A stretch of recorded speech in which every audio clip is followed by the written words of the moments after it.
उन्हां दे वहण विच वह जांदे ने और गर्क हो जांदे ने। हर एक उच्ची गल नूं, हर एक वहम नूं असीं परमेश्वर दे वचन दे अधीन करदे हां, परमेश्वर दे ज्ञान दे अधीन करदे हां और उस नूं बंधन विच लिआउंदे हां। तो मेरे अजीजो, सब तो जरूरी है कि अपना जिहड़ा पुराना सुभाव जिहड़ा आदम तो सानू मिले है, वो जदों असीं तौबा कर ली, बपतिस्मा लै लिया, वो साडे अंदर ही है और वो कदी कदी उठदा रहिंदा है और साडे ते हैवी होण दी कोशिश करदा है और फिर असीं उहदे नाल कई बारी गमराह होके फिर पाप में चले जाते हैं। जिवें भाई बिट्टू की गवाही है कि किवें वो प्रभु में आए तो फिर वो पिछां चले गए। क्यों चले गए? क्योंकि उन्हां कोल आत्मक शक्ति नहीं सी, उन्हां कोल उन्हां दा कोई चंगा साथी नहीं सी जिहड़ा विश्वास विच उन्हां नूं तगड़िया कर सकदा। इस करके विश्वासियां नूं पास्टर दे नाल ज़्यादा टाइम बतीत करना चाहिए, जो साडे वैसे चर्च दे विच नहीं हुंदा।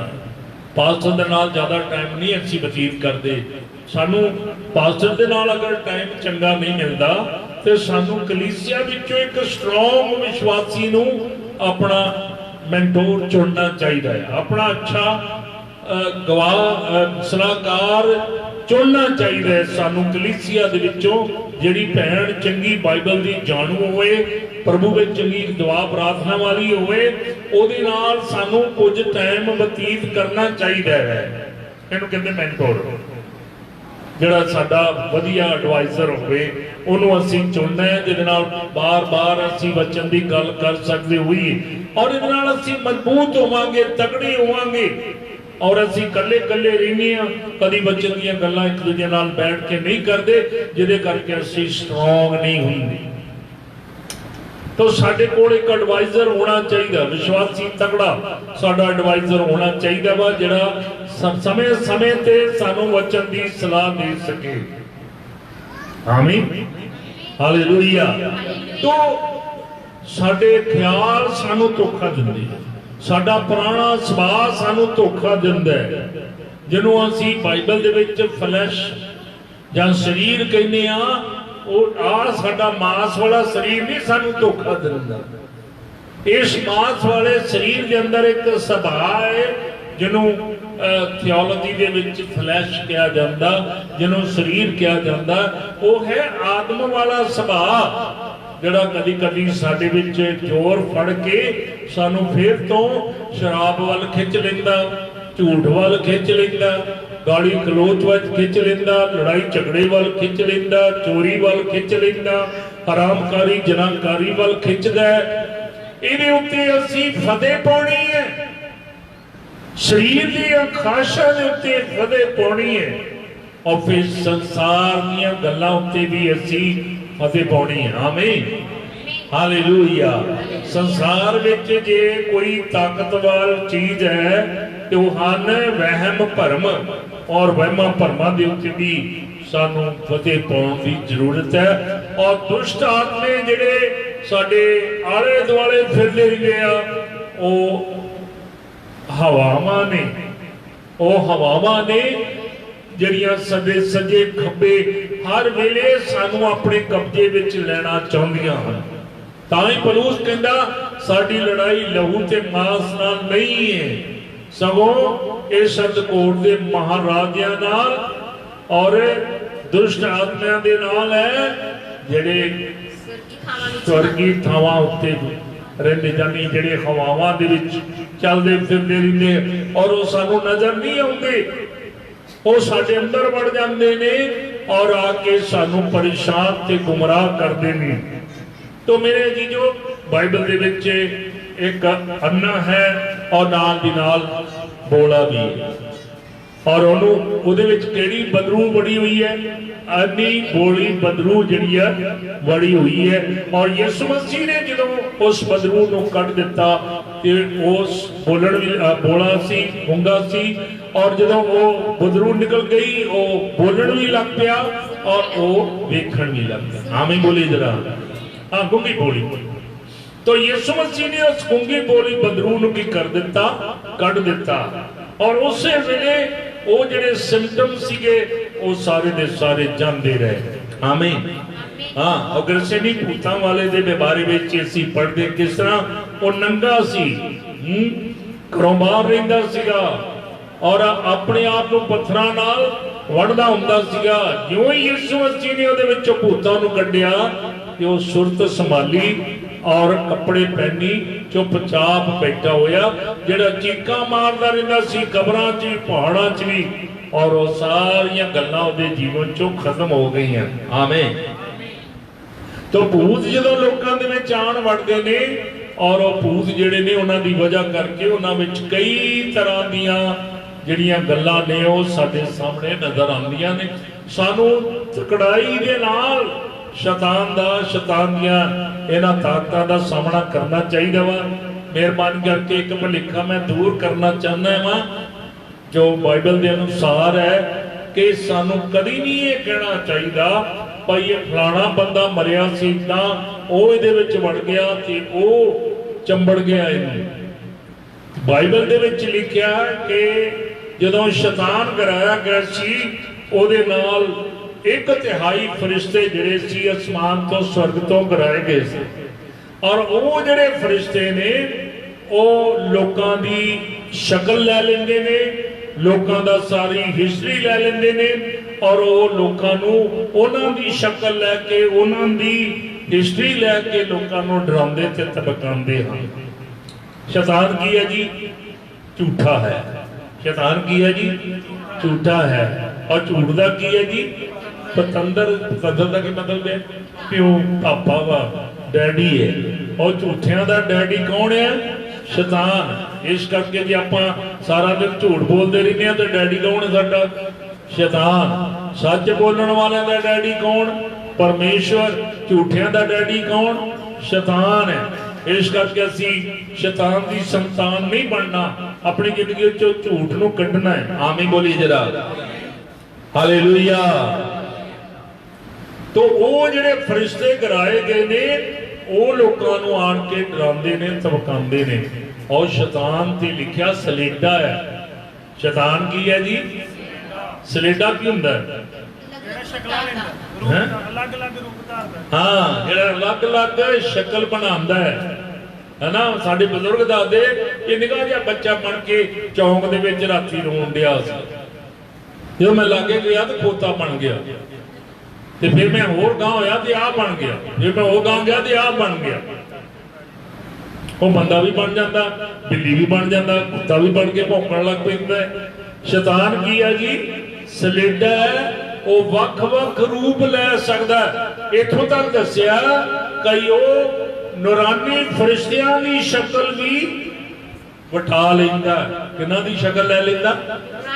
हाँ, जिहड़े नूरानी फरिश्ते ने उन्हां दा भी रूप लैके आ जांदा है ते रात नूं कई बारी विश्वासियां नूं गुमराह कर दिंदा। कहंदा राती मेरे कोल 2 दूत आए।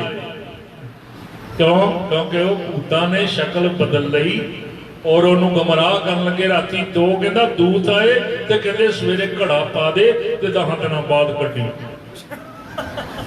कौन आए मेरे को? रब दे 2 ते कहंदे सवेरे की पा दी ते फिर 10 दिनों बाद कढ़ लई, शराब कढ़ लई। दूत इस तरह आके कहणगे किसे नूं?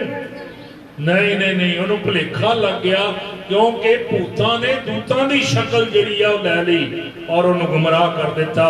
इस करके जे तुहाडे कोल भी कोई दूत आवे ते तुहानूं इस बाइबल के अनुसार सिखाउण की कोशिश करे ते उस दूत की गल नहीं मननी। वो दूत नहीं, वो भूत है ना। गलातियां दी पत्री पहले बाब दे विच 6वीं आयत दे विच लिखिया, पढ़ी जरा कोई जना, है ना भाई। जे कोई दूत भी आके ये सिक्ख्या के खिलाफ जो असीं तुहानूं दित्ती आ सिखावे तो की होवेगा? शराबी होवेगा। पढ़िए जरा गलातियां पहला अध्याय 6वीं आयत। मैं अचरज हुंदा हां, मैं अचरज हुंदा हां जो तुसीं उस तो भाई तुसी उस तो जिन्हें मसीह की कृपा विच तुहानूं सद्दिया, जिन्हें मसीह की कृपा विच तुहानूं सद्दिया, इन्नी छेती होर ਕਿਸੇ ਖੁਸ਼ਖਬਰੀ ਦੀ ਵੱਲ ਝੁਕ ਜਾਂਦੇ ਹੋ, ਹਾਂ ਇੰਨੀ ਛੇਤੀ ਹੋਰ ਕਿਸੇ ਖੁਸ਼ਖਬਰੀ ਦੀ ਵੱਲ ਝੁਕ ਜਾਂਦੇ ਹੋ, ਪਰ ਉਹ ਤਾਂ ਦੂਜੀ ਖੁਸ਼ਖਬਰੀ ਨਹੀਂ, ਉਹ ਤਾਂ ਦੂਜੀ ਖੁਸ਼ਖਬਰੀ ਨਹੀਂ, ਪਰੰਤੂ ਕਈ ਹਨ ਪਰ ਕਈ ਕੁ ਹਨ ਜਿਹੜੇ ਤੁਹਾਨੂੰ ਘਬਰਾਉਂਦੇ ਜਿਹੜੇ ਤੁਹਾਨੂੰ ਘਬਰਾਉਂਦੇ ਅਤੇ ਮਸੀਹ ਦੀ ਖੁਸ਼ਖਬਰੀ ਨੂੰ ਵਿਗਾੜਨਾ ਚਾਹੁੰਦੇ ਹਨ। ਆ ਮਸੀਹ ਦੀ ਖੁਸ਼ਖਬਰੀ ਨੂੰ ਵਿਗਾੜਨਾ ਚਾਹੁੰਦੇ ਹਨ। ਪਰ ਜੇਕਰ ਅਸੀਂ ਵੀ ਜਾਂ ਸਵਰਗ ਤੋਂ ਜਾਂ ਸਵਰਗ ਤੋਂ ਕੋਈ ਦੂਤ ਉਸ ਖੁਸ਼ਖਬਰੀ ਤੋਂ ਬਿਨਾ ਕੋਈ ਦੂਤ ਉਸ ਖੁਸ਼ਖਬਰੀ ਤੋਂ ਬਿਨਾ ਜਿਹੜੀ ਅਸਾਂ ਤੁਹਾਨੂੰ ਸੁਣਾਈ ਸੀ ਕੋਈ ਹੋਰ ਖੁਸ਼ਖਬਰੀ ਤੁਹਾਨੂੰ ਸੁਣਾਵੇ, ਜੇ ਕੋਈ ਹੋਰ ਖੁਸ਼ਖਬਰੀ ਤੁਹਾਨੂੰ ਸੁਣਾਵੇ ਤਾਂ ਉਹ ਸਰਾਪਤ ਹੋਵੇ। ਸਵਰਗ ਤੋਂ ਕੋਈ ਦੂਤ ਵੀ ਆ ਕੇ ਜਿਹੜੀ ਖੁਸ਼ਖਬਰੀ ਅਸੀਂ ਤੁਹਾਨੂੰ ਸੁਣਾਈ ਹੈ ਕੋਈ ਹੋਰ ਖੁਸ਼ਖਬਰੀ ਸੁਣਾਵੇ ਤੇ ਉਹ ਕੀ ਹੋਵੇ? ਸਰਾਪਤ ਹੋਵੇ, ਹੈ ਨਾ? ਕਿਉਂ? ਕਿਉਂਕਿ ਸ਼ੈਤਾਨ ਦੇ ਜਿਹੜੇ ਫਰਿਸ਼ਤੇ ਨੇ ਉਹ ਸਵਰਗੀ ਦੂਤਾਂ ਦੀ ਸ਼ਕਲ ਲੈ ਕੇ ਲੋਕਾਂ ਨੂੰ ਕੀ ਕਰਦੇ ਆ? ਗੁੰਮਰਾਹ ਕਰਦੇ ਆ। ਤੇ ਇਹ ਕੋਈ ਵੱਡੀ ਗੱਲ ਨਹੀਂ ਹੈ ਕਿ ਕਿਸੇ ਪਾਸਟਰ ਵਿੱਚ ਸ਼ੈਤਾਨ ਆ ਜਾਵੇ ਤੇ ਪਾਸਟਰ ਜਿਹੜਾ ਉਹ ਵਚਨ ਦੇ ਖਿਲਾਫ ਗੱਲਾਂ ਕਰਨ ਲੱਗ ਪਏ, ਕੋਈ ਵੱਡੀ ਗੱਲ ਨਹੀਂ ਹੈ। ਔਰ ਇਹ ਗੱਲ ਪੌਲੁਸ ਨੇ ਕਹੀ ਹੈ। ਪਹਿਲਾ ਕੁਰਿੰਥੀਆਂ 11 ਅਧਿਆਇ ਪੜ੍ਹੀਏ ਜਰਾ, ਔਰ ਉਹਦੀ 12ਵੀਂ ਹੈ ਤੋਂ ਦੂਜਾ ਕੁਰਿੰਥੀਆਂ ਮਾਫ ਕਰਨਾ, ਦੂਜਾ ਕੁਰਿੰਥੀਆਂ 11 ਅਧਿਆਇ 12ਵੀਂ ਆਇਤ ਪੜ੍ਹਨਾ ਸ਼ੁਰੂ ਕਰੀਏ। ਕਿਉਂ ਇਹੋ ਜਿਹੇ ਲੋਕ ਝੂਠੇ ਰਸੂਲ ਅਤੇ ਛਲਵਾਲ ਕਰਨ ਵਾਲੇ ਹਨ ਜੋ ਆਪਣੇ ਰੂਪ ਨੂੰ ਮਸੀਹ ਦੇ ਰਸੂਲਾਂ ਦੇ ਰੂਪ ਵਿੱਚ ਵਟਾਉਂਦੇ ਹਨ। ਅਤੇ ਇਹ ਅਚਰਜ ਦੀ ਗੱਲ ਨਹੀਂ, ਕਿਉਂ ਜੋ ਸ਼ੈਤਾਨ ਵੀ ਆਪਣੇ ਰੂਪ ਨੂੰ ਚਾਨਣ ਦੇ ਦੂਤ ਦੇ ਰੂਪ ਵਿੱਚ ਵਟਾਉਂਦਾ ਹੈ। ਇਹ ਅਚਰਜ ਦੀ ਗੱਲ ਨਹੀਂ ਹੈ, ਕਿਉਂਕਿ ਸ਼ੈਤਾਨ ਵੀ ਆਪਣੇ ਰੂਪ ਨੂੰ ਚਾਨਣ ਦੇ ਦੂਤ ਦੇ ਰੂਪ ਵਿੱਚ ਵਟਾਉਂਦਾ ਹੈ। ਤੋ ਇਸ ਕਰਕੇ ਧਿਆਨ ਰੱਖਣਾ ਹੈ, ਕਿਸੇ ਦੂਤ ਨੂੰ ਵੀ ਜੇ ਚੈੱਕ ਕਰਨਾ ਹੈ ਭਾਈ ਇਹ ਦੂਤ ਹੈ ਕਿ ਭੂਤ ਹੈ, ਪਰਮੇਸ਼ਰ ਦੇ ਵਚਨ ਨਾਲ ਹੀ ਚੈੱਕ ਕਰਨਾ ਹੈ। ਆਮੀਨ ਬੋਲੀ ਜਰਾ, ਹਾਲੇਲੂਇਆ, ਹਾਲੇਲੂਇਆ, ਹੈ ਨਾ? ਕਿਸ ਤਰ੍ਹਾਂ ਚੈੱਕ ਕਰਨਾ ਦੂਤ ਨੂੰ ਵੀ, ਤੇ ਪਾਸਟਰ ਨੂੰ ਕਿੱਦਾਂ ਚੈੱਕ ਕਰਨਾ ਵੀ ਸਹੀ ਹੈ ਕਿ ਗਲਤ ਹੈ? ਉਹ ਵਚਨ ਨਾਲ ਹੀ।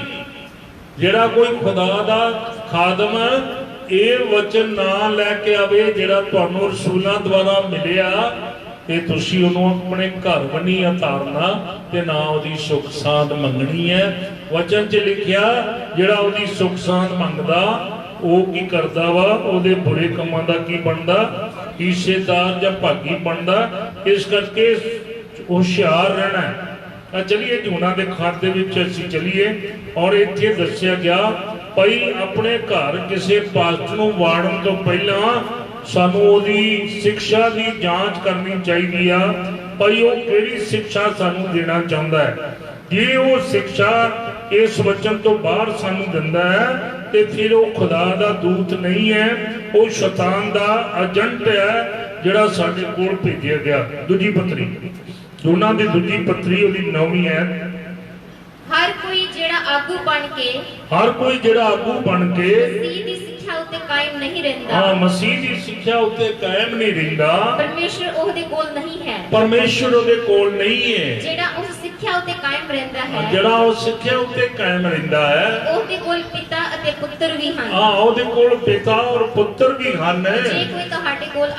ਜੇ ਕੋਈ ਤੁਹਾਡੇ ਕੋਲ ਆਵੇ ਅਤੇ ਇਹ ਸਿੱਖਿਆ ਨਾ ਲਿਆਵੇ, ਤਾਂ ਇਹ ਬਾਈਬਲ ਵਾਲੀ ਸਿੱਖਿਆ ਤੁਹਾਡੇ ਕੋਲ ਨਾ ਲੈ ਕੇ ਆਵੇ, ਤਾਂ ਉਸ ਨੂੰ ਘਰ ਵਿੱਚ ਨਾ ਉਤਾਰੋ, ਉਹਨੂੰ ਆਪਣੇ ਘਰ ਵਿੱਚ ਨਾ ਬਿਠਾਓ, ਨਾ ਉਸ ਦੇ ਸੁੱਖ ਮਨਾਓ, ਨਾ ਇਹਨੂੰ ਚਾਹ ਪਾਣੀ ਪਿਲਾਓ, ਕਿਉਂਕਿ ਜਿਹੜਾ ਉਸ ਦੀ ਸੁੱਖ ਮਨਾਉਂਦਾ ਹੈ, ਕਿਉਂਕਿ ਜਿਹੜਾ ਉਹਦੀ ਸੁੱਖ ਮਨਾਉਂਦਾ ਹੈ ਉਹ ਉਸ ਦੇ ਬੁਰੇ ਕੰਮਾਂ ਵਿੱਚ ਭਾਗੀ ਬਣਦਾ ਹੈ।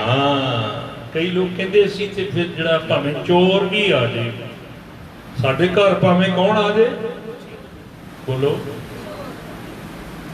ਹਰ ਹੱਥ ਉਹਦੇ 'ਚ ਕੀ ਹੋਵੇ, ਅਸੀਂ ਤੇ ਉਹਨੂੰ ਚਾਹ ਪਾਣੀ ਪਿਲਾਣਾ ਹੀ ਪਿਲਾਣਾ। ਮੈਂ ਕਿਹਾ ਚੁੱਪ ਰਿਓ, ਕਿਤੇ ਚੋਰਾਂ ਨੂੰ ਪਤਾ ਲੱਗ ਗਿਆ ਤੇ ਉਹਨਾਂ ਬਾਈਬਲ ਵਿਖਾ ਕੇ ਲੁੱਟ ਲਿਆ ਕਰਨਾ, ਤੁਹਾਡੇ ਘਰੋਂ ਚੋਰੀ ਕਰ ਲਿਆ ਕਰਨੀ ਹੈ। ਇਸ ਕਰਕੇ ਹੁਸ਼ਿਆਰ ਰਹੋ। ਵਚਨ 'ਚ ਲਿਖਿਆ ਸੁਚੇਤ ਰਹੋ ਤੇ ਜਾਗਦੇ ਰਹੋ, ਤੁਹਾਡਾ ਵਿਰੋਧੀ ਸ਼ੈਤਾਨ ਮੁੱਕਦੇ ਸੀ ਵਾਂਗੂ ਭਾਲਦਾ ਫਿਰਦਾ ਵੀ ਤੁਹਾਨੂੰ ਪਾੜ ਕੇ ਕੀ ਕਰੇ, ਖਾ ਜਾਏ। तो आप परमेश्वर की सामर्थ नाल भरना है। ਔਰ ਏਸ਼ੀਆ ਦੀ ਪੱਤਰੀ ਵਿੱਚ ਲਿਖਿਆ ਕਿ ਸਾਨੂੰ ਪਰਮੇਸ਼ਵਰ ਦੇ ਸਾਰੇ ਸ਼ਸਤਰ ਬਸਤਰ ਪਾਉਣ ਦੀ ਜ਼ਰੂਰਤ ਹੈ। ਹਾਲੇਲੂਇਆ। ਇਹਨਾਂ ਉਹਦੇ ਬਸਤਰ ਪਾਓ, ਉਹਦੇ ਸ਼ਸਤਰ ਜਿਹੜੇ ਉਹ ਧਾਰਨ ਕਰੋ, ਫਿਰ ਸ਼ੈਤਾਨ ਦਾ ਮੁਕਾਬਲਾ ਕਰੋ ਤੇ ਸ਼ੈਤਾਨ ਤੁਹਾਡੇ ਕੋਲੋਂ ਕੀ ਕਰੇਗਾ ਜੀ? ਹਾਂ, ਤਾਂ ਕੀ ਕਰਨਾ? ਸਭ ਤੋਂ ਪਹਿਲਾਂ ਸਚਾਈ ਨਾਲ ਆਪਣੀ ਕਮਰ ਕੱਸਣੀ ਹੈ ਨਾ।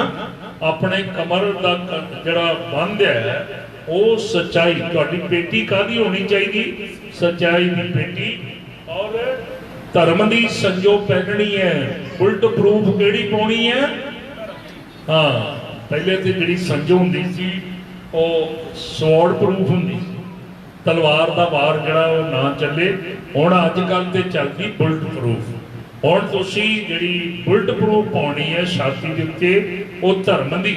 ਧਰਮ ਦਾ ਮਤਲਬ ਇਹ ਹੈ, ਧਰਮ ਦਾ ਮਤਲਬ ਹੈ ਚੰਗੇ ਕੰਮਾਂ ਦੀ, ਹੈ ਨਾ। ਚੰਗੇ ਕੰਮਾਂ ਦੀ ਝਿਲਮ, ਉਰਦੂ ਚ ਸ਼ਬਦ ਹੈ ਝਿਲਮ, ਪਹਿਨਣੀ ਹੈ, ਸੰਜੋ ਪਹਿਨਣੀ ਹੈ। ਔਰ ਫਿਰ ਮਲਾਪ ਦੀ ਤਿਆਰੀ ਦੀ ਮਲਾਪ ਦੀ ਖੁਸ਼ਖਬਰੀ ਦੀ ਤਿਆਰੀ ਦੀ ਜੁੱਤੀ ਆਪਣੇ ਪੈਰੀ ਪਾਣੀ ਹੈ। ਫਿਰ ਮੁਕਤੀ ਦਾ ਕੀ ਪਾਉਣਾ? ਮੁਕਤੀ ਦਾ ਕੀ ਪਾਉਣਾ? ਇਹਦਾ ਮਤਲਬ ਕੀ ਹੈ? ਤੁਹਾਡੀ ਮੁਕਤੀ ਦਿਖਣੀ ਚਾਹੀਦੀ ਹੈ। ਤੁਹਾਨੂੰ ਆਪਣੀ ਮੁਕਤੀ ਦਾ ਪੂਰਾ ਭਰੋਸਾ ਹੋਣਾ ਚਾਹੀਦਾ ਵੀ ਮੈਨੂੰ ਮੁਕਤੀ ਮਿਲ ਗਈ ਹੈ। ਕਈਆਂ ਨੂੰ ਪੁੱਛੀਏ ਮੁਕਤੀ ਮਿਲ ਗਈ, ਪਤਾ ਨਹੀਂ, ਹੈ ਨਾ। ਕਿਉਂ? ਆਪਣੀ ਗਲਤੀਆਂ ਦਾ ਧਿਆਨ ਕਰਕੇ ਨਾ ਕਹਿੰਦੇ ਕੀ ਪਤਾ ਜੇ ਮੁਕਤੀ ਮਿਲੀ ਕਿ ਨਹੀਂ। ਔਰ ਇਹਦੇ ਵਿੱਚ ਵੀ ਉਹ ਸ਼ੈਤਾਨ ਦੇ ਕਬਜ਼ੇ ਵਿੱਚ ਆ ਜਾਂਦੇ ਨੇ। ਮੇਰੇ ਜੀਜੋ, ਸਾਡੇ ਅੰਦਰ ਅਸ਼ੋਰੈਂਸ ਆਫ ਸਾਲਵੇਸ਼ਨ ਹੋਣੀ ਚਾਹੀਦੀ। ਮੁਕਤੀ ਦਾ ਟੋਪ ਸਾਡੇ ਸਿਰ ਦੇ ਉੱਤੇ, ਭਾਵ ਸਾਡੇ ਦਿਮਾਗ 'ਚ ਹੋਣਾ ਚਾਹੀਦਾ ਵਾ। ਸਿਰ ਦਾ ਮਤਲਬ ਹੈ ਸਾਡੀਆਂ ਸੋਚਾਂ ਵਿੱਚ ਸਾਨੂੰ ਇਹ ਪੂਰਾ ਵਿਸ਼ਵਾਸ ਹੋ ਜਾਣਾ ਚਾਹੀਦਾ ਕਿ ਮੈਨੂੰ ਮੁਕਤੀ ਮਿਲ ਚੁੱਕੀ ਹੈ। Hallelujah, hallelujah. ਜੇ ਅਜੇ ਇੰਨਾ ਹੀ ਨਹੀਂ ਪਤਾ ਲੱਗਾ ਵੀ ਮੈਨੂੰ ਮੁਕਤੀ ਮਿਲ ਗਈ ਹੈ ਤੇ ਸ਼ੈਤਾਨ ਦੇ ਕਦੋਂ ਵੀ ਕਬਜ਼ੇ 'ਚ ਆ ਜਾਵਾਂਗੇ। ਇਸ ਕਰਕੇ ਸ਼ੈਤਾਨ ਨੂੰ ਕਹਿਣਾ ਮੈਂ ਮੁਕਤ ਹੋ ਚੁੱਕਾ ਵਾਂ। ਹਾਲੇਲੂਇਆ, ਹੈ ਨਾ। ਇਹ ਗੱਲ ਸਾਡੇ ਦਿਮਾਗ 'ਚ ਕਲੀਅਰ ਹੋਣੀ ਚਾਹੀਦੀ। ਕਈਆਂ ਪੁੱਛੀਏ ਯਿਸੂ ਜਦੋਂ ਆਏਗਾ ਨਾਲ ਚੱਲ ਜਾਏਗਾ, ਪਤਾ ਨਹੀਂ, ਪਤਾ ਨਹੀਂ ਮੈਂ ਜਾਵਾਂਗਾ ਕਿ ਨਹੀਂ ਜਾਵਾਂਗਾ। ਮੇਰੇ ਜੀਜੋ, ਸਾਡੇ ਅੰਦਰ ਇਹ ਪੂਰਾ ਵਿਸ਼ਵਾਸ ਹੋਣਾ ਚਾਹੀਦਾ ਕਿ ਮੈਂ ਹੁਣ ਯਿਸੂ ਦੇ ਨਾਲ ਜਾਣ ਲਈ ਤਿਆਰ ਹਾਂ। ਆਮੀਨ, ਹੈ ਨਾ। ਹਰ ਵੇਲੇ ਤਿਆਰ ਰਹਿਣ ਦਾ ਮਤਲਬ ਇਹ ਹੈ। ਤੋ ਆਪਣੇ ਅੰਦਰ ਮੁਕਤੀ ਦਾ ਟੋਪ ਪਾਉਣ ਦਾ ਮਤਲਬ ਆ ਆਪਣੇ ਅੰਦਰ ਪੂਰਾ ਭਰੋਸਾ ਰੱਖਣਾ ਹੈ ਕਿ ਮੈਂ ਮੁਕਤ ਹੋ ਚੁੱਕਾ। ਔਰ ਉਹਦੇ ਬਾਅਦ ਕੀ ਹੈ? ਆਤਮਾ ਦੀ ਕੀ ਲੈ ਲਓ? ਜੋ ਪਰਮੇਸ਼ਵਰ ਦੀ ਕੀ ਹੈ? ਬਾਣੀ ਹੈ। ਹਾਲੇਲੂਇਆ। ਆਤਮਾ ਦੀ ਕੀ ਲੈ ਲਓ? ਹੈ रूह की तलवार ले लो, जिंदा कलाम ले लो। हालेलुया। वस्त्र रूहानी पहन के, हाँ, रूह के हथियार ले लो। साडे अंदर इस आत्मा दे सारे माफ करना लड़ाई दे सारे शस्त्र जड़े ने वो साडे कोल होने चाहिए। और आत्मा दी तलवार परमेश्वर दा कलाम साडे हाथ विच नहीं, साडे दिल विच होना चाहिए। आमीन बोली जरा। हालेलुया। यीशु मसीह ने जदों शैतान दा मुकाबला किया, बाइबल हाथ विच सी यीशु दे अंदर ही, उदों तो बाइबल बनी भी नहीं सी। जदों यीशु ने शैतान दा मुकाबला किया, आ लिखती बाइबल उदों है ही नहीं सी। पुराना नियम सी हैगा, वो भी यीशु लैके नहीं सी, अज नहीं सी।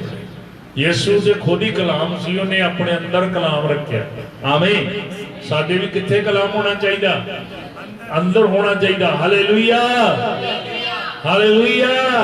ताकि जदों शैतान साडे ते हमला करे असीं ओनू जवाब दे सकीए। आमीन। और फिर इस तो ऊपर सानू सारिਆਂ ਨੂੰ की करना चाहिए? हर वेले आत्मा विच की करते रहना चाहिए? प्रार्थना करते रहना चाहिए। हालेलुया। और सच्ची गल है, जदों तुहाडे घुटने झुकदे ने उदों शैतान दे घुटने जिहड़े ने वो दौड़न लग पैंदे ने, वो दौड़ भज्जन लग पैंदा और वो भजड़े पै जांदा है। जदों तुसीं दुआ करदे हो शैतान उदों दौड़े पै जांदा है। इस करके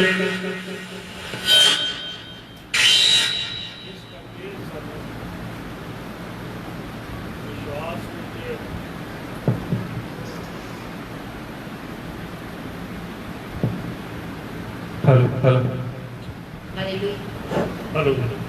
ਇਸ ਕਰਕੇ ਸਾਨੂੰ ਵਿਸ਼ਵਾਸ ਦੇ ਵਿੱਚ ਤਗੜੇ ਹੋਣਾ ਚਾਹੀਦਾ ਹੈ। ਵਿਸ਼ਵਾਸ ਜਿਹੜਾ ਹੈ ਸਾਡਾ ਪੂਰਾ ਵਿਸ਼ਵਾਸ ਹੋਣਾ ਚਾਹੀਦਾ। ਔਰ ਜਦੋਂ ਅਸੀਂ ਇਬਰਾਨੀਆਂ ਦੀ ਪੱਤਰੀ ਉਹਦਾ 10 ਅਧਿਆਇ ਉਹਦੀ 37 ਐਤ ਪੜ੍ਹਦੇ ਹਾਂ ਤੇ ਇਉਂ ਲਿਖਿਆ ਹੋਇਆ ਹੈ ਭਈ ਇਹ ਲਿਖਿਆ ਹੈ, ਇਉਂ ਲਿਖਿਆ ਹੋਇਆ ਹੈ ਹੁਣ ਥੋੜਾ ਜਿਹਾ ਚਿਰ ਹੈ ਭਈ ਹੁਣ ਥੋੜਾ ਜਿਹਾ ਚਿਰ ਹੈ ਜੋ ਆਉਣ ਵਾਲਾ ਆਵੇਗਾ ਜੋ ਆਉਣ ਵਾਲਾ ਆਵੇਗਾ ਅਤੇ ਚਿਰ ਨਾ ਲਾਵੇਗਾ, ਉਹ ਚਿਰ ਨਾ ਲਾਵੇਗਾ। ਪਰ ਮੇਰਾ ਧਰਮੀ ਬੰਦਾ ਨਿਹਚਾ ਤੋਂ ਜੀਵੇਗਾ, ਪਰ ਮੇਰਾ ਧਰਮੀ ਬੰਦਾ ਨਿਹਚਾ ਤੋਂ ਜੀਵੇਗਾ। ਅਤੇ ਜੇ ਉਹ ਪਿਛਾਂਹ ਹਟ ਜਾਵੇ, ਤੇ ਜੇ ਉਹ ਪਛਾਂ ਹਟ ਜਾਵੇ ਮੇਰਾ ਜੀ ਉਸ ਤੋਂ ਪ੍ਰਸੰਨ ਨਹੀਂ ਮੇਰਾ ਹੋਵੇਗਾ। ਜੀ ਉਸ ਤੋਂ ਪ੍ਰਸੰਨ ਨਹੀਂ ਹੋਏਗਾ। ਪਰ ਅਸੀਂ ਉਹਨਾਂ ਵਿੱਚੋਂ ਨਹੀਂ ਪਰ ਅਸੀਂ ਉਹਨਾਂ ਵਿੱਚੋਂ ਨਹੀਂ ਜਿਹੜੇ ਪਿਛਾਂਹ ਹਟ ਜਿਹੜੇ ਜਾਂਦੇ ਪਛਾਂ ਹਟ ਕੇ ਬਰਬਾਦ ਹੋ ਜਾਂਦੇ ਨਸ਼ਟ ਹੋ ਜਾਂਦੇ ਹਨ, ਸਗੋਂ ਉਹਨਾਂ ਵਿੱਚੋਂ ਸਗੋਂ ਉਹਨਾਂ ਵਿੱਚੋਂ ਜਿਹੜੇ ਨਿਹਚਾ ਕਰਕੇ ਜਿਹੜੇ ਨਿਹਚਾ ਕਰਕੇ ਜਾਨ ਬਚਾ ਰੱਖਦੇ ਹਨ। ਜਾਨ ਬਚਾਈ ਰੱਖਦੇ ਹਨ। ਹਾਲੇਲੂਇਆ। ਹਾਲੇਲੂਇਆ। ਜਦੋਂ ਦੁਸ਼ਟ ਆਤਮਾ ਕਿਸੇ ਚ ਨਿਕਲਦਾ ਉਹ ਸੁੱਕੀਆਂ ਥਾਵਾਂ ਵਿੱਚ ਆਰਾਮ ਭਾਲਦਾ, ਪਰ ਜਦੋਂ ਨਹੀਂ ਮਿਲਦਾ ਤੇ ਉਹ ਫਿਰ ਆਪਣੇ ਮਨ ਚ ਕਹਿੰਦਾ ਵੀ ਮੈਂ ਜਿੱਥੋਂ ਨਿਕਲਿਆ ਸਾਂ ਉੱਥੇ ਮੁੜ ਜਾਵਾਂਗਾ। ਸੁਣੀਏ ਜਰਾ ਧਿਆਨ ਨਾਲ। ਅਸੀਂ ਕਈ ਵਾਰੀ ਸੋਚਦੇ ਹਾਂ ਕਿ ਨੇਹਾ ਵਿੱਚੋਂ ਭੂਤ ਨਿਕਲ ਗਏ। ਨਹੀਂ, ਸਾਡੇ ਸਾਰਿਆਂ ਚੋਂ ਭੂਤ ਨਿਕਲੇ। ਜਦੋਂ ਅਸੀਂ ਯਿਸੂ ਵਿੱਚ ਚੱਲਣ ਦਾ ਫੈਸਲਾ ਕੀਤਾ ਤੇ ਅਸੀਂ ਭੂਤਾਂ ਤੋਂ ਕੀ ਹੋ ਗਏ? ਮੁਕਤ ਹੋ ਗਏ। ਸਾਡੇ ਸਾਰਿਆਂ ਦੇ ਵਿੱਚ ਸ਼ੈਤਾਨੀ ਰੂਹਾਂ ਕਬਜ਼ਾ ਕਰਕੇ ਬੈਠੀਆਂ ਸੀ, ਹੈਨਾ। ਔਰ ਅਸੀਂ ਗੀਤ ਵੀ ਗਾਉਂਦੇ ਸੀ, ਪੁੱਟ ਸੁੱਟਿਆ ਸ਼ੈਤਾਨ ਵਾਲਾ ਅੱਡਾ, ਮੈਂ ਯਿਸੂ ਤੇ ਮਾਨ ਰੱਖ ਕੇ। ਪੁੱਟ ਸੁੱਟਿਆ ਸ਼ੈਤਾਨ ਵਾਲਾ ਅੱਡਾ, ਮੈਂ ਯਿਸੂ ਤੇ ਮਾਨ ਰੱਖ ਕੇ। ਉਹ ਬੜਾ ਗੀਤ ਗਾਉਂਦੇ ਹੁੰਦੇ ਸੀਗੇ। ਤਾਂ ਸਾਡੇ ਅੰਦਰ ਵੀ, ਸਾਡੇ ਸਾਰਿਆਂ ਦੇ ਅੰਦਰ ਕਿਹਦਾ ਅੱਡਾ ਸੀਗਾ? ਹਾਂ, ਗਾਲਾਂ ਕੱਢਦੇ ਹੁੰਦੇ ਸਨ, ਸ਼ਰਾਬ ਪੀਂਦੇ ਹੁੰਦੇ ਸਨ, ਸ਼ਰਮਾ ਲੈਂਦੇ ਹੁੰਦੇ ਸਨ, ਲੜਾਈਆਂ ਝਗੜੇ ਕਰਦੇ ਹੁੰਦੇ ਸਨ, ਹਰ ਤਰ੍ਹਾਂ ਦੇ ਬੁਰੇ ਪੁੱਠੇ ਕੰਮ ਅਸੀਂ ਕਰਦੇ ਹੁੰਦੇ ਸਾਂ। ਪਰ ਜਦੋਂ ਯਿਸੂ ਨੂੰ ਗ੍ਰਹਿਣ ਕਰ ਲਿਆ, ਸ਼ੈਤਾਨ ਦਾ ਅੱਡਾ ਸਾਡੇ ਅੰਦਰੋਂ ਟੁੱਟਿਆ ਗਿਆ ਤੇ ਕੌਣ ਆ ਗਿਆ ਸਾਡੇ ਅੰਦਰ? ਪਰਮੇਸ਼ਰ ਆ ਗਿਆ। Hallelujah, hallelujah. ਕਿਹਦਾ ਵਾਸ ਹੋ ਗਿਆ? ਪਰਮੇਸ਼ਰ ਦਾ, ਯਿਸੂ ਦਾ ਵਾਸ ਹੋ ਗਿਆ। ਪਰ ਕਈ ਵਾਰ ਅਸੀਂ ਯਿਸੂ ਤੋਂ ਅਲੱਗ ਹੋਣ ਦੀ ਕੋਸ਼ਿਸ਼ ਕਰਦੇ ਹਾਂ, ਆਪਣੇ ਪ੍ਰਭੂ ਤੋਂ ਅਲੱਗ ਨਹੀਂ ਹੋਣਾ। ਯਿਸੂ ਸਾਡੇ ਨਾਲ ਹੋਵੇਗਾ ਤੇ ਫਿਰ ਅਸੀਂ ਫਤਿਹ ਪਾਵਾਂਗੇ। ਯਿਸੂ ਮਸੀਹ ਤੋਂ ਵੱਖਰੇ ਹੋ ਕੇ ਅਸੀਂ ਫਤਿਹ ਪਾ ਨਹੀਂ ਸਕਾਂਗੇ। ਯਿਸੂ ਮਸੀਹ ਵਿੱਚ ਬਣੇ ਰਹਿਣਾ। ਆਮੀਨ, ਆਮੀਨ। ਹਾਂ, ਯਿਸੂ ਮਸੀਹ ਨੇ ਕਿਹਾ, ਮੈਂ ਅੰਗੂਰ ਦੀ ਸੱਚੀ ਬੇਲ, ਤੁਸੀਂ ਮੇਰੀਆਂ ਟਾਹਣੀਆਂ। ਜਿਹੜੀ ਮੇਰੇ ਵਿੱਚ ਰਵੇਗੀ ਉਹੀ ਬਹੁਤਾ ਫਲ ਦੇਵੇਗੀ, ਔਰ ਮੈਥੋਂ ਵੱਖਰੇ ਹੋ ਕੇ ਤੁਸੀਂ ਕੁਝ ਕਰ ਨਹੀਂ ਸਕਦੇ। ਤਾਂ ਕਿੱਦਾਂ ਯਿਸੂ ਨੂੰ ਆਪਣੇ ਵਿੱਚ ਰੱਖਣਾ ਹੈ ਤੇ ਆਪ ਯਿਸੂ ਚ ਰਹਿਣਾ, ਉਹਦੇ ਹੁਕਮਾਂ ਦੀ ਪਾਲਣਾ ਕਰਦੇ ਰਹਿਣਾ, ਹੈ ਨਾ। ਤਾਂ ਭੂਤ ਜਦੋਂ ਆਵੇ ਉਹ ਸਾਨੂੰ ਵਿਹਲਾ ਨਾ ਵੇਖੇ। ਸੁਣੋ ਜਰਾ ਧਿਆਨ ਨਾਲ, ਸਾਨੂੰ ਵਿਹਲਾ ਨਾ ਵੇਖੇ, ਕੰਮ ਕਰਦੇ ਹੋਏ ਵੇਖੇ। ਅਸੀਂ ਪ੍ਰਭੂ ਦਾ ਕੰਮ ਕਰਦੇ ਰਹਿਣਾ, ਦੁਆ ਪ੍ਰਾਰਥਨਾ ਕਰਦੇ ਰਹਿਣਾ, ਵਚਨ ਪੜ੍ਹਦੇ ਰਹਿਣਾ, ਗਵਾਹੀ ਦਿੰਦੇ ਰਹਿਣਾ, ਹੈ ਨਾ। ਤਾਂ ਵਿਹਲਾ ਨਾ ਵੇਖੇ। ਲਿਖਿਆ ਉਹ ਆ ਕੇ ਵੇਖਦਾ, ਵਿਹਲਾ ਝਾੜਿਆ ਸਵਾਰਿਆ ਤੇ ਖਾਲੀ ਵੇਖਦਾ, ਹੈ ਨਾ। ਖਾਲੀ ਨਹੀਂ ਰੱਖਣਾ ਆਪਣੇ ਆਪ ਨੂੰ, ਭਰ ਕੇ ਰੱਖਣਾ ਵਚਨ ਦੇ ਨਾਲ। Hallelujah, hallelujah. ਪ੍ਰਭੂ ਦੇ ਨਾਲ, ਪ੍ਰਭੂ ਦੇ ਆਤਮਾ ਨਾਲ ਭਰੇ ਰਹਿਣਾ, ਆਪਣੇ ਆਪ ਨੂੰ ਖਾਲੀ ਸਖਣਾ ਨਹੀਂ ਰੱਖਣਾ। ਫਿਰ ਸ਼ੈਤਾਨ ਨੂੰ ਜਗ੍ਹਾ ਮਿਲੇਗੀ? ਕਦੀ ਵੀ ਨਹੀਂ ਜਗ੍ਹਾ ਮਿਲੇਗੀ। ਇਸ ਕਰਕੇ ਮੇਰੇ ਅਜੀਜ਼ੋ, ਆਪਣੇ ਆਪ ਨੂੰ ਜਗਾਈ ਰੱਖਣਾ ਹੈ। ਆਮੀਨ। ਸੁਚੇਤ ਹੋਵੋ ਤੇ ਜਾਗਦੇ ਰਹੋ। ਤੁਹਾਡਾ ਵਿਰੋਧੀ ਸ਼ੈਤਾਨ ਮੁੱਕਦੇ ਸੀ ਵਾਂਗੂ ਭਾਲਦਾ ਫਿਰਦਾ ਕਿ ਕਿਸੇ ਨੂੰ ਪਾੜ ਕੇ ਖਾ ਜਾਏ। ਆਪਣੇ ਆਪ ਨੂੰ ਅਲਰਟ ਰੱਖੋ। ਸ਼ੈਤਾਨ ਦਾ ਮੁਕਾਬਲਾ ਕਰਨਾ ਹੈ, ਸ਼ੈਤਾਨ ਵੱਲ ਆਪਣਾ ਧਿਆਨ ਰੱਖੋ। ਔਰ ਉਹ ਸ਼ੇਰ ਸ਼ੈਤਾਨ ਦੀ ਮਾਰ ਕਰਨਾ, ਸ਼ੇਰ ਸ਼ੈਤਾਨ ਦੀ ਜਿਹੜੀ ਦਹਾੜ ਆ, ਉਹ ਜਿਹੜਾ ਉਹਦੀ ਗਰਜਨ ਆ, ਉਹਦੇ ਵੱਲ ਨੂੰ ਸਗੋਂ ਜਾਣ ਦੀ ਕੋਸ਼ਿਸ਼ ਕਰੋ। ਆਮੀਨ ਬੋਲੀ ਜਰਾ। Hallelujah, hallelujah. ਪਿਛਾਂ ਭੱਜੋਗੇ ਤੇ ਪਿੱਛੇ ਜਵਾਨ ਸ਼ੇਰ ਜਿਹੜੇ ਨੇ, ਸ਼ੈਤਾਨ ਦੇ ਜਿਹੜੇ ਨੇ, ਉਹ ਸਾਨੂੰ ਪਾੜ ਕੇ ਖਾ ਜਾਣਗੇ। ਉਹ ਗਾਲੇ ਬੰਨੇ ਜਿਹੜਾ ਦਹਾੜਦਾ ਨਾ ਸ਼ੈਤਾਨ, ਉਹਦੇ ਦੰਦ ਹਿੱਲਣਗੇ। ਉਹ ਉਹ ਬੁੱਢਾ ਹੋ ਗਿਆ। ਯਿਸੂ ਮਸੀਹ ਨੇ ਉਹਨੂੰ ਸਖਣਿਆ ਕਰ ਦਿੱਤਾ। ਉਹਨੇ ਪਿੱਛੇ ਭੂਤ ਰੱਖੇ ਨੇ ਜਿਹੜੇ ਸਾਨੂੰ ਪਰੇਸ਼ਾਨ ਕਰਨਾ ਚਾਹੁੰਦੇ। ਇਸ ਕਰਕੇ ਸ਼ੈਤਾਨ ਦਾ ਮੁਕਾਬਲਾ ਕਰੋਗੇ ਤੇ ਸ਼ੈਤਾਨ ਤੁਹਾਡੇ ਕੋਲੋਂ ਭੱਜ ਜਾਏਗਾ। ਆइए प्रार्थना करिए। जिंदा परमेश्वर तेरे नाम की तारीफ करते हैं बच्ची नेहा दे लई। खुदाम दे जिहदे जीवन दे विच बीमारी तो शैतान की ताकत तों आजाद किया, प्रभु तेरी तारीफ हो। बच्ची की गवाही लई तेरा धन्यवाद करते हैं और ਉਹਦੇ ਕਾਰਨ ਉਹਦੇ ਡੈਡੀ ਨੂੰ ਫਿਰ ਤੋਂ ਖੁਦਾਵੰਦ ਵੱਲ ਲਿਆਂਦਾ। ਪ੍ਰਭੂ ਤੇਰੀ ਤਾਰੀਫ ਹੋਵੇ ਕਿਉਂਕਿ ਉਹਨੇ ਖੁਦਾਵੰਦ ਤੇਰੇ ਵੱਡੇ ਕੰਮ ਨੂੰ ਦੇਖਿਆ ਜੋ ਤੂੰ ਨੇਹਾ ਦੇ ਜੀਵਨ 'ਚ ਕੀਤਾ ਔਰ ਖੁਦਾਵੰਦ ਨੂੰ ਆਪਣਾ ਪਾਪ ਜਿੱਤਿਆ, ਜਿਹਦੀ ਵਜ੍ਹਾ ਕਰਕੇ ਉਹ ਜਿਵੇਂ ਕਹਿੰਦਾ ਕਿ ਮੇਰੀ ਬੱਚੀ ਉੱਤੇ ਕਸ਼ਟ ਆਇਆ ਤਾਂ ਕਿ ਮੈਂ ਆਪਣੇ ਪਾਪ ਤੋਂ ਮੁੜ ਆਵਾਂ। ਪ੍ਰਭੂ ਤੇਰਾ ਧੰਨਵਾਦ ਕਰਦੇ ਹਾਂ। ਪ੍ਰਭੂ ਜਿੰਦੇ ਪਰਮੇਸ਼ਵਰ ਹੁਣ ਬਿੱਟੂ ਤੇਰੀਆਂ ਰਾਹਾਂ ਤੇ ਚੱਲਦਾ ਰਵੇ ਔਰ ਬੇਟੀ ਨੇਹਾ ਵੀ तेरे विच बनी रहे और जिन्ने विश्वासी ने जिन्हों ने अज वचन सुनिया प्रभु जी सारे सचेत रहन, जागते रहन और कभी भी शैतान को मौका ना दे। और प्रभु जी अपने बुरे विचारों को प्रभु जी कभी भी अपने उत्ते हैवी ना होण देण, सगों तेरे वचन के नाल उन्हां दी जांच करके हर एक उस बुरे वहम नूं ते भरम नूं जो तेरे वचन के ज्ञान तो उपर सिर चुकदा प्रभु जी वो नष्ट कर सकन और तेरे विच अगे वध सकन। प्रभु इस सारी जमात को दिन दुगनी रात चौगुनी बरकत दे और जिन्होंने ने लाइव सुनिया सारिਆਂ ਨੂੰ आशीष बरकत मिले। तेरे पवित्र नाम की तारीफ होए। अज दा वचन सारिਆਂ ਦੀ उनकी बेहतरी और तरक्की वास्ते तेरा शुक्र वे दुआ में सुनिया मसीह यीशु दे वसीले नाल आमीन आमीन हालेलुया हालेलुया।